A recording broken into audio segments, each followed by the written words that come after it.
In almost any conversation about the Internet,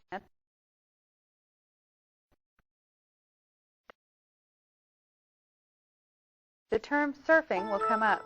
Surfing is a term used in the computer industry that isn't about the ocean or surfboards, but about logging on to the Internet and searching or seeking out. There are a number of ways to open an Internet web page or document. We can use a variety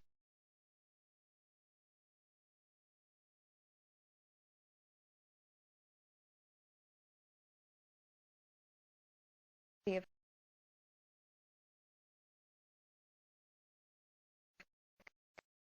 from the menu bar, the toolbar, or by clicking on a link from another page.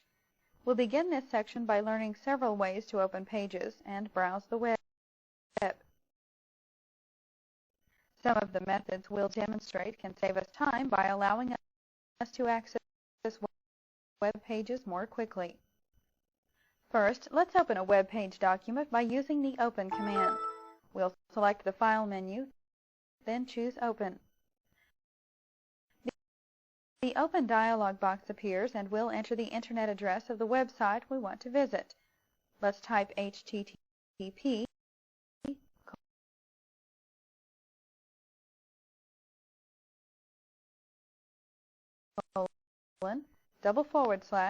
www.discovery.com.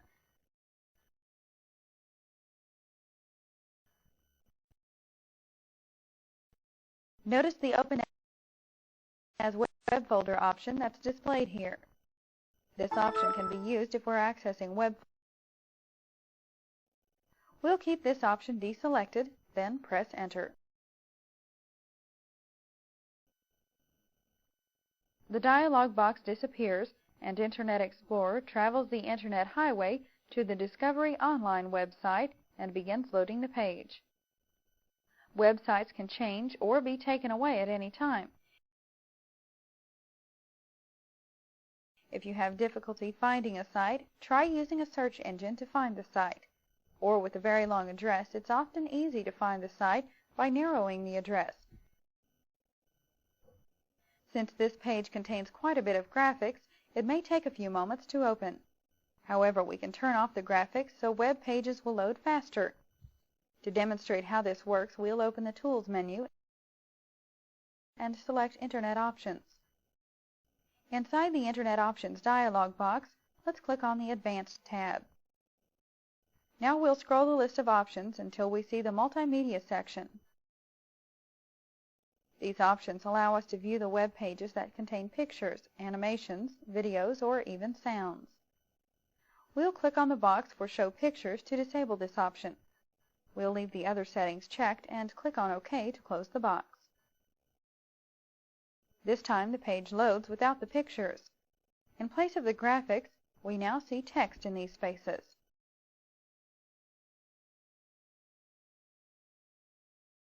By disabling the multimedia options for pictures, animations, videos, and sounds, we can browse the web more quickly. This is especially helpful when we're connected to the Internet at a low rate of speed. Most professional web pages can be viewed without using their graphics because the web page authors have included alternative text that is displayed in place of the pictures. In the event that the graphics cannot be displayed in a person's browser, the alternative text acts as a placeholder. Individuals and companies that have web pages want to entice visitors into returning. Therefore, they change and update their pages constantly, making sure there will always be something new and interesting to see. We won't leave the graphics disabled, so let's turn them back on. We'll open the Tools menu, select Internet Options, then click on the Advanced tab. In the Multimedia section, we'll click the box for Show Pictures. Now we'll return to the browser window by pressing Enter. Let's select the Refresh button to reload this page and include the graphics.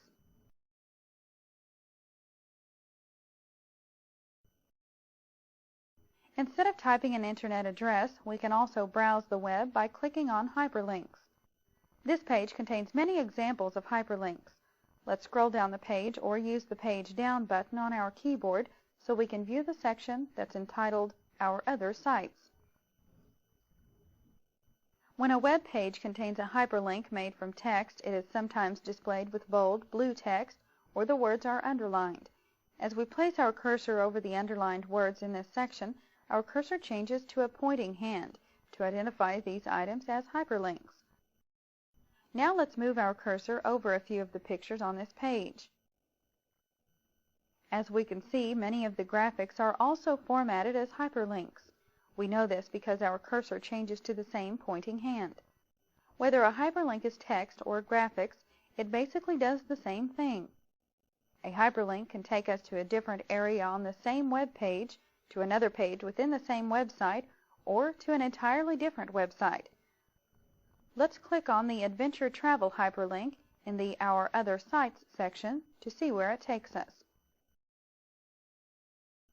Internet Explorer now begins loading a new web page. By looking at the address bar, we can see that we're currently viewing a different page within the Discovery website. Now let's visit another web page by entering a different URL. Instead of using the File Open command, let's type a URL in the address bar. We'll click inside the address bar and type http://www.cnn.com, then press Enter. After a few moments, we see the CNN Interactive News page. This page also contains many examples of hyperlinked text and graphics. When we click on one of these graphics, we are taken to a different page, just as if we had clicked on Text Hyperlink. Another nice feature of Internet Explorer is autocomplete.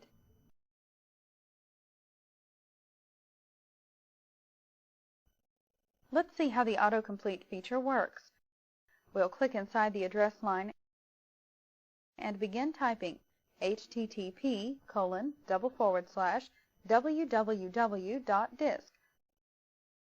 Notice how autocomplete has opened a drop-down list with possible matches for what we have typed.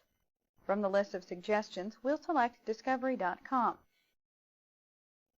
We'll press Enter and autocomplete fills in the HTTP protocol and takes us to the Microsoft website. Let's try entering another partial address, only this time we'll leave off the HTTP as well as the www and the .com extension. We'll move to the address bar and type Viagrafix, then press Enter. Internet Explorer now begins opening the Viagrafix website, whose complete internet address is http://www.viagrafix.com. Since autocomplete is such a handy feature, we'll leave off the HTTP protocol as we enter any other internet addresses throughout this tutorial. Another way to get around on the web is with the navigational buttons located on the Internet Explorer toolbar.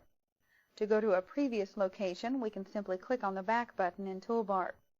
Let's click this button, and we are immediately returned to the Microsoft homepage. We'll select the back button once more, and we are taken to another previously viewed page, the Discovery Online website. We can also use the backspace button on our keyboard to return to the previous web page. To move ahead one screen, let's click the forward button.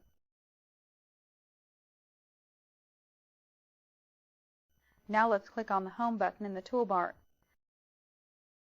Doing this takes us to the page that sets up as our default start page, which is also called the home page. Keep in mind the page we're currently viewing may be different than what you see on your computer. The default home page is the page that opens each time we start Internet Explorer. Let's learn how to change the default home page setting. To do this, we'll open the Tools menu and select Internet Options. The Internet Options box opens with the General tab selected. The first area is the Home Page section, which allows us to specify the page we want to see each time we open Internet Explorer. We can type in a different web page address or use the buttons below the address field. The Use Current button sets the web page that's currently opened in the browser as the home page. The Use Default button will make the MSN web page our default home page. The Use Blank button simply specifies that Internet Explorer will open with a blank page. Let's keep Microsoft.com as our home page. We'll click on OK to close the box.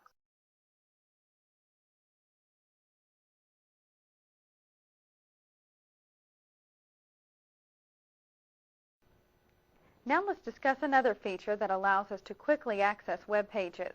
With Internet Explorer's history list, it's easy to find a web page or document that we've previously viewed, even if we've forgotten the address.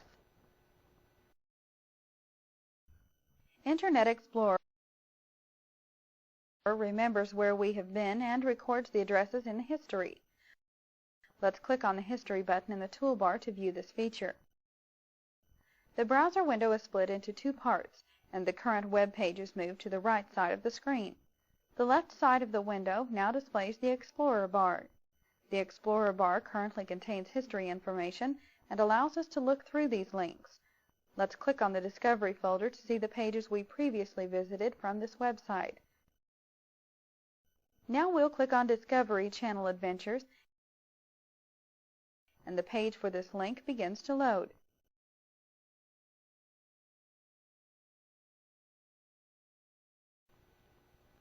Internet Explorer also allows us to set up and maintain a favorites list. With this feature, we can quickly open our favorite web pages by clicking on its link. This can be a real time saver, especially if we frequently visit the site. Let's add the current page to our favorites list. With the Discovery Online web page displayed in the browser window, we'll move to the menu bar and choose Favorites. Now we'll select the Add to Favorites command. The Add Favorites dialog box opens, and the title of the web page we're viewing is currently displayed in the name field. If we'd like to save this favorite with a different name, we can easily do this. Let's keep the default name Discovery Online. Below, we see a list of folders that we can add this page to. However, we'll learn how to manage our favorites a little later. So let's click on OK or press Enter to add this page to the list. Now we'll test our new favorites link by moving to a different page. We'll click on the Home button in the toolbar, which returns us to the MSN web page. Let's open the Favorites menu and move to the bottom of the list. Next, we'll click on the Discovery Online link, and we're immediately taken to this page. Let's add another page to our favorites. Inside the address bar, we'll type www.barnesandnoble.com and press Enter. This is the online home for a popular bookstore. We'll add this page to our favorites using a different method, which is much quicker than opening the Favorites menu. To do this, we'll press Ctrl+D on our keyboard. Now we'll verify this page has been added to our favorites. This time we'll click the Favorites button in the toolbar. We can also access our favorites list from the Windows Start menu. The Explorer bar opens, and this time it displays our favorites list.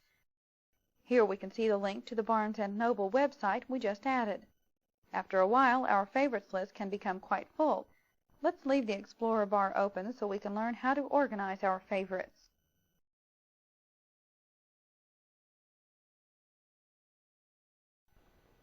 Internet Explorer makes it easy to manage the items we have stored in our favorites list by allowing us to create folders. For example, we can create a folder called Music to store all the links for websites with music news or sound files. The Favorites list contains default folders for various types of pages, such as cool sites, links, or media. We can add pages to these folders or create our own. Let's create a new folder by clicking on Organize at the top of the Explorer bar. Now we see the dialog box Internet Explorer 5 offers for organizing and managing our favorites. All the items we have stored in our favorites are listed here. Let's select the Create Folder button, and a new folder is now displayed at the bottom of the list. If the new folder is not currently highlighted, we'll select it and click on Rename. Let's enter a name for it by typing My Favorite Sites. Remember, it's easier to create folders according to a specific topic. However, any name will do for this demonstration. Now we'll press Enter to set the name for our new folder. If necessary, we'll scroll down the list so we can see our newly named folder. Now we'll move the items we added to Favorites to our new folder. To do this, we'll click on the icon to the left of the Barnes & Noble link and simply drag it on top of the My Favorite Sites folder. Let's repeat this step with the Discovery Online page as well. Now let's click on the Close button to return to the browser window. To view the pages we added to this folder, we'll simply click on it. We can also rearrange the order for our favorite folders from here. Let's click on the folder icon for My Favorite Sites and then hold down the mouse button as we drag it up to the list. When we have it positioned where we want, we release the mouse. The folder is now displayed in a different position. We're finished organizing our favorites, so let's delete the new folder. To do this, we'll right-click on My Favorite Sites and choose Delete from the shortcut menu. At the Confirm Folder Delete prompt, we'll click on Yes to send it to the recycle bin. The folder we created along with the 2 items it contained no longer appears in the Favorites list. Now we'll close the Explorer bar by either clicking the X in the upper right corner of the bar or simply clicking on the Favorites button in the toolbar.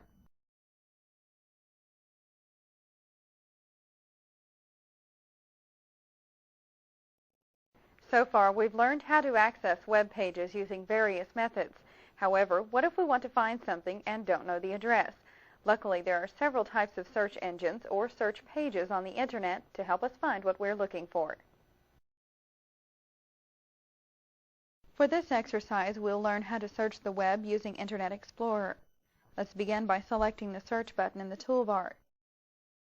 The Explorer bar opens and begins to load the search settings. The Search Assistant is displayed here, and it allows us to choose a category for our search. For example, we can find a web page, find a person's address, or even find a map. Internet Explorer will use a search service that's best suited for the category we choose. We want to search for a particular web page, so let's keep this option selected. With the blinking cursor inside the Find a Web Page Containing field, we'll type the name of the web page we are looking for, Pieces of Jewel. Below this field, we see that Internet Explorer will use the Hotbot search engine to help us find the web page. Inside the Explorer bar, we'll click on the Search button. After a few moments, the Hotbot search page is displayed in the Explorer bar. Let's scroll down and view the results of our search. Hotbot displays the search results as hyperlinked text listings. We can view any of these pages by simply clicking on a link. However, let's search for this same page using a different search engine. First, let's discuss the icon buttons that are displayed at the top of this bar. We can use the New button if we'd like to start a new search and look for something else. With the Next button, we can quickly search for this same web page using another service. The Customize button allows us to specify which search services will be used as the default for the Search Assistant. There's also a Help button to access information on searching. We want to use a particular search engine to find this web page, so let's click on the down arrow that's beside the Next button. A list of several search engines now opens, and we'll choose Yahoo. After a moment, the Yahoo search engine displays the results of our search. The second result is displayed as Pieces of Jewel, so let's click on the link so we can view that web page.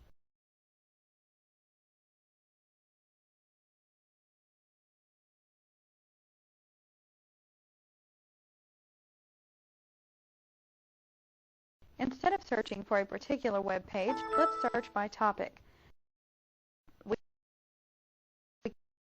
Let's try a quicker method. We'll close the Explorer bar by clicking on the Search button.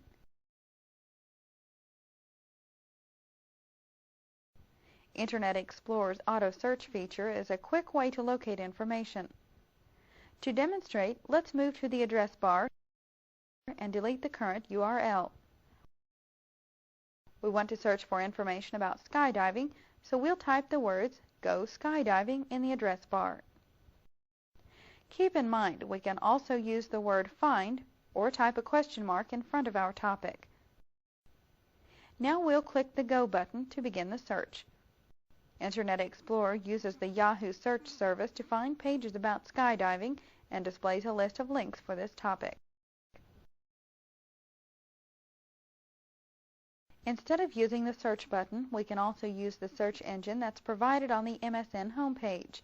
If we prefer, we can go directly to a search engine's page, such as Lycos, by typing www.lycos.com in the address bar.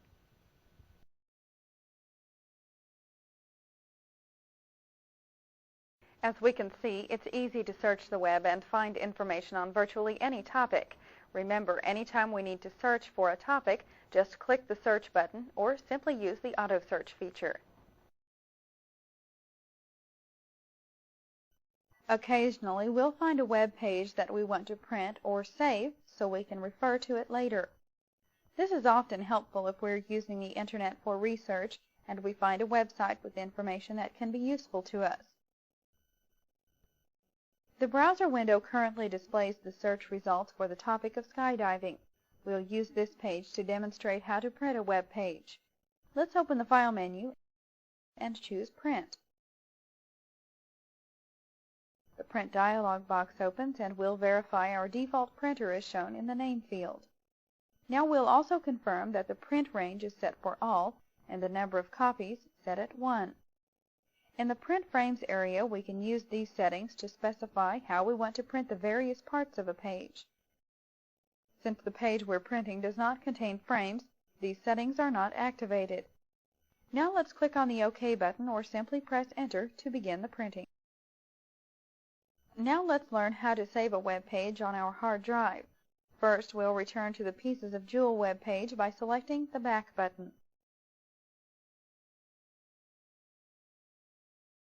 When the page is fully loaded, we'll open the File menu and select Save As.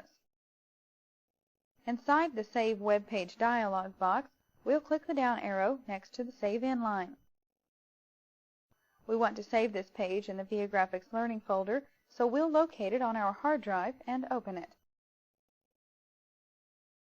Let's keep the file name that's displayed, then click the down arrow beside the Save As type to view the options.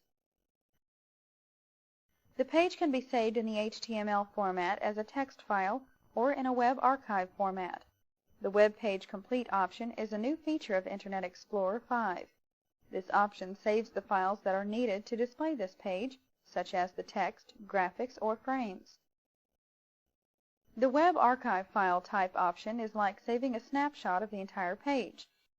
It is also a new option, but it can only be used if we have Outlook Express 5 installed on our computer. Let's keep the Web Page Complete option selected and press Enter. Internet Explorer begins saving the web page, and we can see the progress in the Save Web Page box that appears.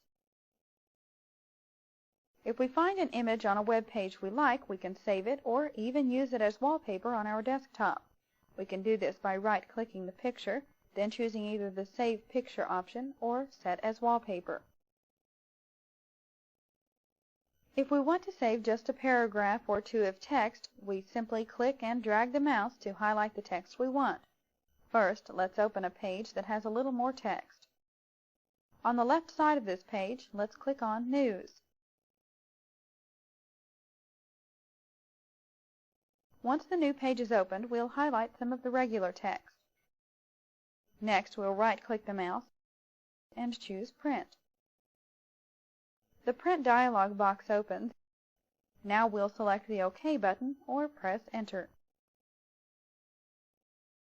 We can also copy and paste the text from a web page into another document.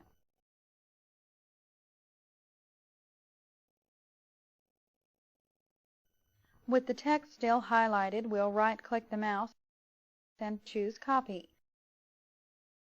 Now we'll open WordPad by clicking the Windows Start button and selecting Programs. Next, we'll highlight Accessories and choose WordPad to open the application. When the blank documents appear, we'll simply right-click the mouse and choose Paste. The text is copied into the document, and we can now save this as a file if we want. However, let's exit WordPad, then answer No at the Save Changes prompt. We are returned to the browser window, where we'll click on a blank area to deselect the text.